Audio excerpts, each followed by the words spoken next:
Pentingnya tarekat adalah untuk mengobati setiap ghaflah, kelalaian apa yang ada terletak di setiap hati manusia. Tempatnya kelalaian yang mengakibatkan kita ini menjadi berbuat yang tidak diridhoi oleh Allah dan tidak disukai oleh baginda Nabi sallallahu alaihi wasallam.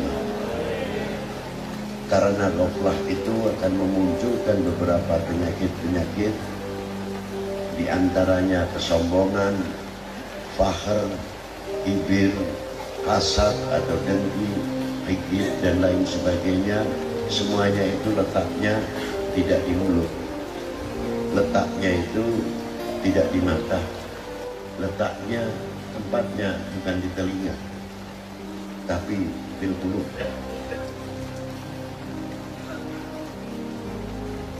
Setiap hari kita telah menyucikan dengan air wudhu. Setiap hari kita telah membersihkan badan kita dengan mandi. Ada yang mandinya 1 kali, 2 kali, atau 3 kali. Alhamdulillah, kita mendapatkan kebersihan dari mandi. Tapi yang menjadi pertanyaan, sejauh mana kita memandikan hati kita setiap hari? Kalau mandi wudhu ada airnya, entah itu air hujan, air salju, air laut, air sungai, air sumur, air embun, sebagaimana diterangkan di dalam kitab Takrib Al-Miyahu Sab'atun. Itu jelas ada alatnya. Nah, alatnya untuk membersihkan hati ke pengganti air itu apa? Ala bidzikrillahi tatmainnul qulub. La ilaha illallah. Itu diantaranya untuk membersihkan al-walid, bukan qulub saja, sehingga bisa mengkikis, membersihkan ghaflah kita semuanya kepada Allah Subhanahu wa taala. Dan yang paling mengkhawatirkan sekali, jangan sampai ghaflah ini ketika waktu nazak. Lupa ini ketika waktu nazak kita lupa kepada Allah Subhanahu wa taala. Bahkan di sebelah kita itu terkadang mengingatkan Allah, Allah, la ilaha illallah. Karena tidak terbiasa, akhirnya lupa apa itu la ilaha illallah, apa itu Allah, Allah. Faliyadzubillah min dzalik. Disinilah definisi perlunya tarekat. Kita kewajiban untuk menggapai, memasuki tarekat, intinya untuk membersihkan ghaflah kita kepada Allah Subhanahu wa taala. Jangan dikira masuk tarekat itu itu gampang, itu sunnah. Loh, kapan kita membersihkan hati kita?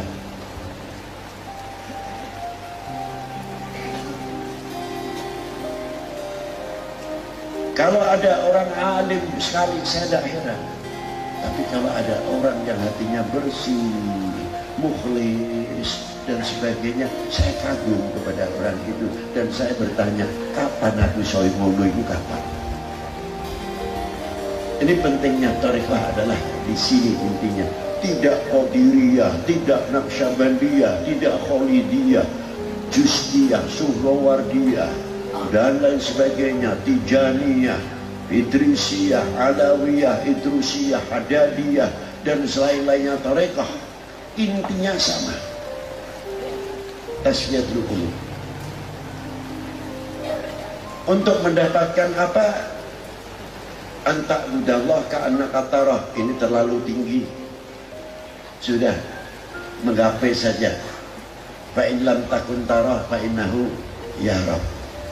Bila kita yang pertama tidak bisa, coba kita merasa dilihat, didengar oleh Allah Subhanahu wa taala. Ini sulit untuk bisa mengingatkan diri kita sendiri, selalu ingat kepada Allah Ta'ala wa Rasulih.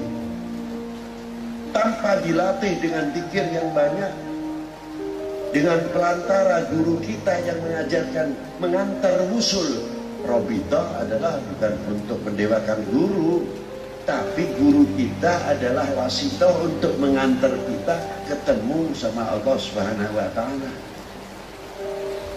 Ketika Rasulullah Isra wal Mi'raj dituntun oleh malaikat Jibril, tapi setelah di Sidratul Muntaha Rasulullah langsung bertemu dengan Allah Subhanahu wa Ta'ala, mengetahui dengan langsung wa huwa mukhalafatu lil hawadith. Itu hebatnya. Nah, kami perlu penuntun untuk Mi'raj.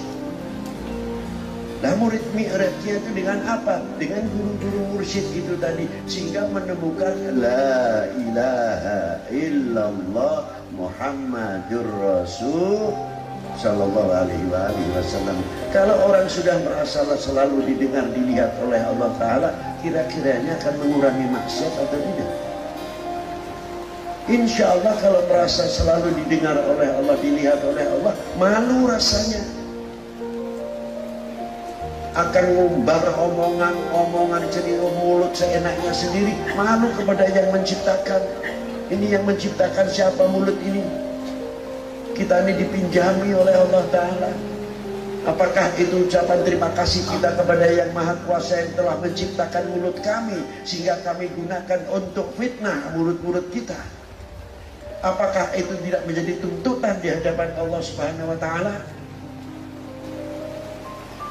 Lisanu saghirun jirmuhu, kata Imam Ghazali. Tapi Saiful Qatil ini kelihatannya sepele, lidah tidak bertulang, tapi sekali-kali bisa membunuh orang karena lisan.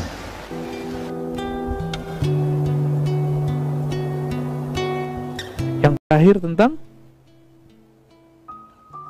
ihsan. Apakah masih thariqat?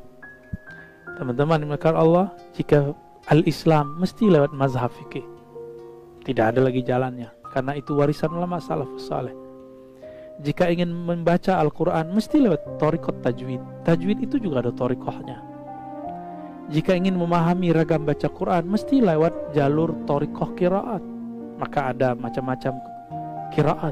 Kenapa ada orang di dunia mengakui thariqah qiraat, mazhab-mazhab qiraat, tapi giliran memahami bab ihsan dia tidak mau berthariqah, dengan ego mengatakan, oh tidak ada thariqat, saya bisa sendiri.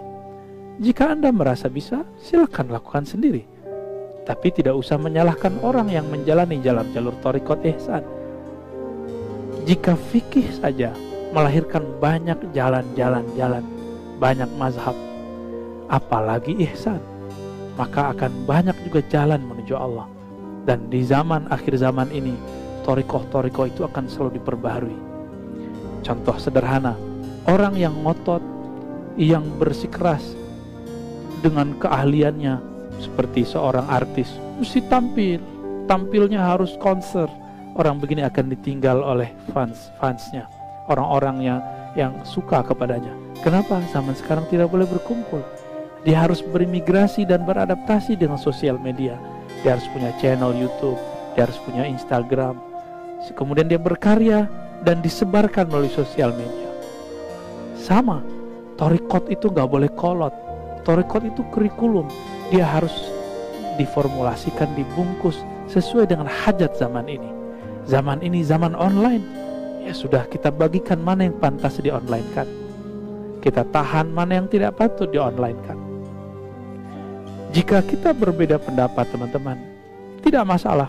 Barangkali di antara kita, di antara sahabat, kiai, wali, habaib, ada yang tidak sepakat dengan saya. Ketika saya membedah satu kitab, dianggap saya ember dan vulgar. Tidak masalah. Bukankah ilmu itu ada ijazahnya? Kita diijazahkan guru kita menjelaskan ini. Jika antum tidak dapat ijazah, tidak perlu marah. Banyak thariqah kepada Allah. Kita harus, ketika ilmu-ilmu tentang bid'ah sudah dibuka, ilmu tentang sunnah juga harus dibuka. Ketika orang hari ini membuka ilmu-ilmu kebatinan lewat di YouTube, zikir-zikir secara obral di YouTube, kenapa kita tidak juga membuka kajian-kajian yang murni ini, yang bersanad ini lewat sosial media? Kita melarang orang tapi tidak memberikan jalan keluar. Maka Saya mengimbau diri saya sendiri dan teman-teman yang Allah titipkan ilmu ke dalam dadanya, mari beradaptasi dengan zaman ini, maka thariqah kita akan relevan, manhaj kita akan relevan.